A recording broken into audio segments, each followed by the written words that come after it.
Of all the stories of the Titanic and the night of the sinking, my favorite is probably the story of Collapsible B. And no, not just because Lightoller is at the center of it, although we know I love Lightoller. There are so many amazing stories of courage that night on these lifeboats, but there's something about the ingenuity of these men who managed to keep a collapsible lifeboat that was overturned in the water as a working vessel.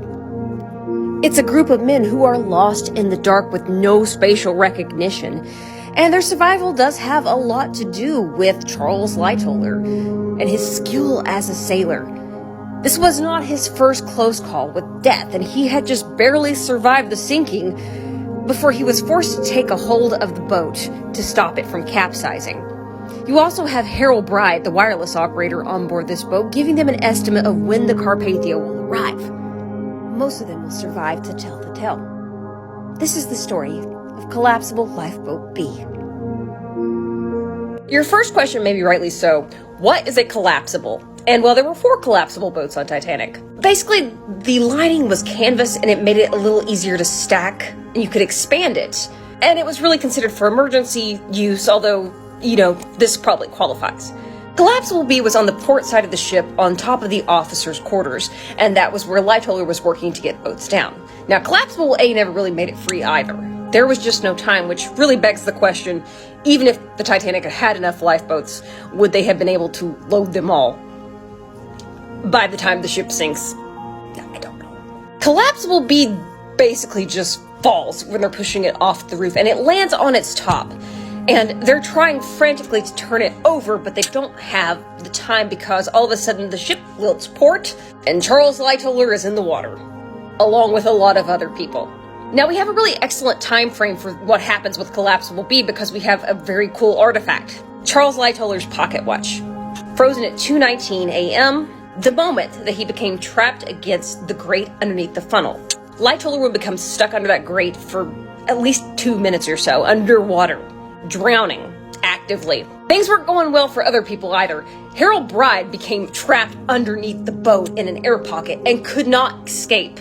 He thought he was going to drown as well at the same time. But the boat gets washed away, and people are clinging to it, desperate for anything. Lightoller is shot to the surface by probably either the breakup of the ship or a boiler hitting the cold water. It creates an explosion that breaks him free.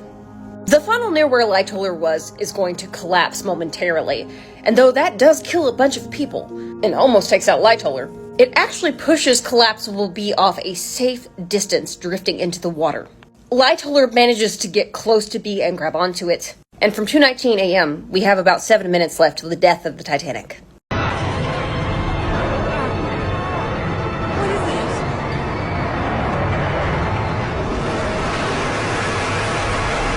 Some people could argue that Second Officer Charles Lightoller was more of a harbinger of doom than he was a good luck charm, but if my ship is going down, I want him on my ship. Because this man could not be killed. If you want to know about all his near-death experiences, please go visit my podcast on him. But we're going to be actually talking about just Collapsible B and everyone on board, not just my second officer. Okay. Collapsible B was very close to just going under completely, and the situation was getting desperate. There were men knocking other men off, trying to fight for control of this boat, which was just exacerbating the bad condition of the boat. But Lightoller was able to get a hold of the boat and tell everyone to calm down, that they were going to put it underwater faster than anything else if they didn't get it together. Up until this point, the sea had been kind of a flat calm, but as the ship sank, there were some swells starting to be created from the sinking of the ship and the thrashing around of people in the water. Lightoller himself said he did not know how they lived because he could feel the boat giving way underneath his feet. And before anyone asked, why didn't they just flip it over? Well, because it was already full. It was capsizing. It was soaked. The canvas lining, it would have been full of water at the bottom. This was the only way, and he knew that. Even the people who were in the water were made calm by Lightoller. He divided everyone up into rows of 15 men with himself at the helm. Harold Bride is also on this boat. He's the wireless operator. And at this point, there's a little debate between Lightoller and Bride about where this information comes from. But Lightoller says he found wireless operator Jack Phillips in the water. And he was the one who told him about the Carpathia. Bride says it was him. Jack Phillips ends up dying in the water, tragically. But they know with Lightoller's control and with Bride's knowledge of where the Carpathia is, how long they're going to have to keep this bad boy up, and it's a long time. You have everyone from first-class passengers to steerage passengers to crew on this boat, hanging on to each other for dear life. And as they use their core strength and balance, which yoga could never, Lightoller senses the weight shift from the swells underneath the boat and begins yelling out commands of lean left, lean right to get them to stay straight.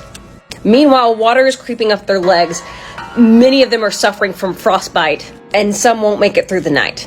On board this boat, you have some notable people such as Colonel Archibald Gracie, a first-class passenger, and everybody's favorite, Charles Joffin, the French pastry chef, who is getting drunk as the ship goes down because he was not going to the Lord sober.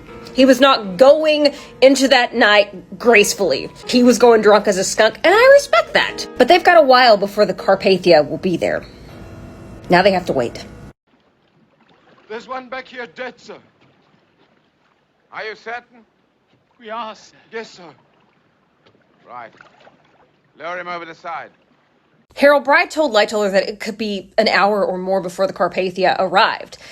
They had been floating for a while. The air bubble that Harold Bride had been trapped in under the boat was what had basically held it up. He had managed to escape from that air bubble, but with all the people on top of it, things were becoming dicey. And throughout the night, people would fall off. The cold water getting too much for them. They would perish. They had made it so far but couldn't stand any longer. And thus, as one person would fall off the side, and a line of people clinging to the boat the whole time, as one person was lowered over the side, another was lifted to stand for as long as they could. Archibald Gracie describes everyone as being quite calm. And as Lightoller tells it, wireless operator Jack Phillips is among those who could not stand, perishing in Lightoller's arms. You also have Jack Thayer, a first-class passenger. Eugene Daly, a man whose testimony would be later cited by author Walter Lord in his book, A Night to Remember. As time goes on, Lightoller says it becomes more evident that the boat is not going to be able to hold them for much longer. It is completely pitch black out. Lightoller says these other men have not realized how close to death they are because this boat will not stay afloat much longer. As Lightoller begins to hear the chatter from other lifeboats, he pulls out his officer's whistle and blows it loudly. It's so high-pitched that it is immediately recognized as an officer's whistle, so two of the lifeboats begin heading in their direction. And as the boat is getting ready to just absolutely sink, boats 4 and 12 collected this 20, upwards of 25, 26 survivors from Collapsible B.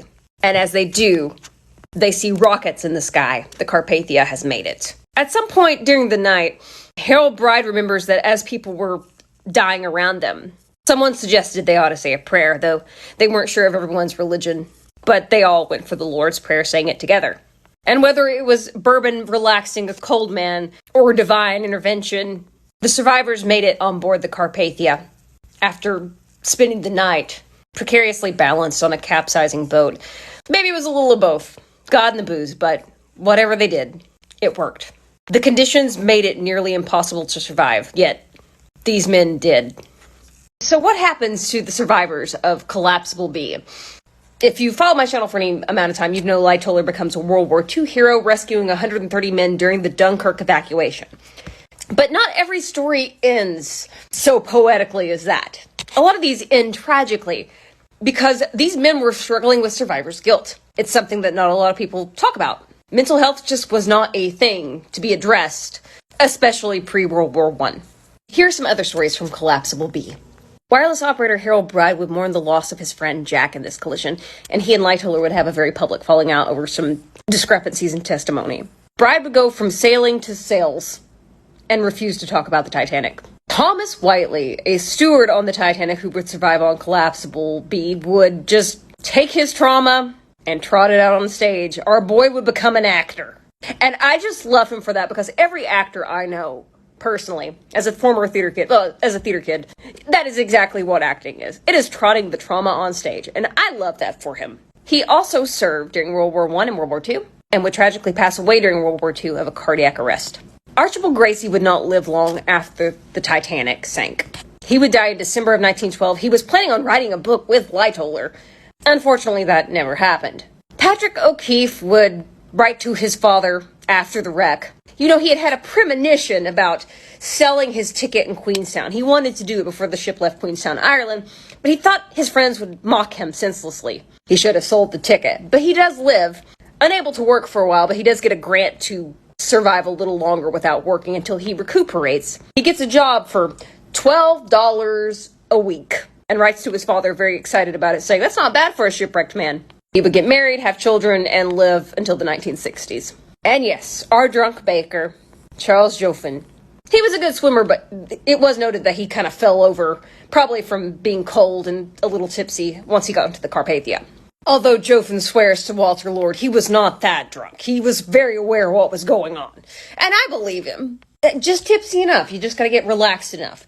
But his life would be very difficult. He would lose his wife in childbirth. She was giving birth to their third child, and tragically both she and the infant were lost. Joffin continued to take care of his two children alone. He would eventually get remarried, but he would also continue to work as a baker on the ocean, not scared off. But the sea is not done with this man yet. Oh no. No. And I tell you, when I read this, my mouth was like...